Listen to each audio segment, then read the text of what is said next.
નમસ્કાર રોકાણકાર મિત્રો, અગાઉના વિડીયોમાં આપણે વાત કરી એ રીતે કે મ્યુચ્યુઅલ ફંડ શું છે, કઈ રીતે મ્યુચ્યુઅલ ફંડ્સ વર્ક કરે છે એમ બાબતે વાત કરી. આજનો આપણો સબ્જેક્ટ છે લિક્વિડ ફંડ એટલે શું, ડિફરન્સ બિટવીન લિક્વિડ ફંડ અને બેંકનું સેવિંગ એકાઉન્ટ. હવે બેંકનું સેવિંગ એકાઉન્ટ અને મ્યુચ્યુઅલ ફંડ્સનું લિક્વિડ એકાઉન્ટ કઈ રીતે વર્ક કરે છે.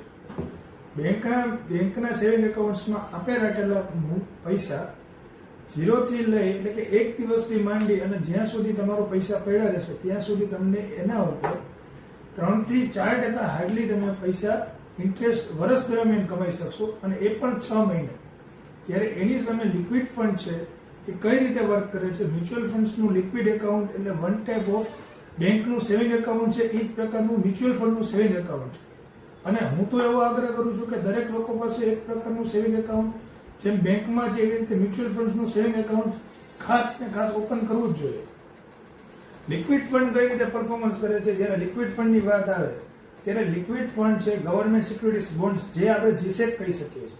ગવર્મેન્ટ સિક્યુરિટીઝ બોન્ડ્સમાં રોકાણ કરે છે, સીપી એટલે કે કોર્પોરેટ પેપર્સમાં રોકાણ કરે છે, કોર્પોરેટ ડિબેન્ચરમાં રોકાણ કરે છે, અને ગવર્મેન્ટ સિક્યુરિટીઝ બોન્ડ્સમાં અને સિક્યુરાઇઝ ડિબેન્ચર્સમાં એ લોકો રોકાણ કરતા હોય છે કે જે તમે રોકાણ કરેલું જે કાંઈ કંપનીમાં ઇન્વેસ્ટમેન્ટ કરો છો, તમારી મૂડી ફંડ મેનેજર કઈ જગ્યાએ પાર્ક કરે છે એ તમે તમારી રીતે જોઈ શકો છો. હવે જ્યારે વાત આવી સેવિંગ એકાઉન્ટની સામે આ શું કામ કરવું જોઈએ, તો સેવિંગ એકાઉન્ટમાં તમને 3 થી 4% વ્યાજ મળે છે.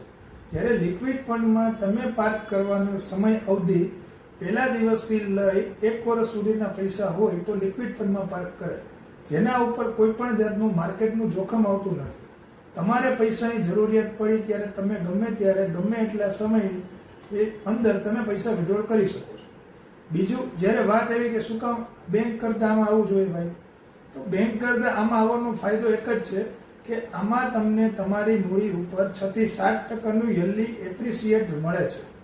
એટલે હવે તમે બધા હોશિયાર જ છો કે તમે જાણી શકો છો કે કઈ જગ્યાએ પાર્ક કરવાથી તમને કેપિટલ એપ્રિસિએટ વધારે મળી શકે છે.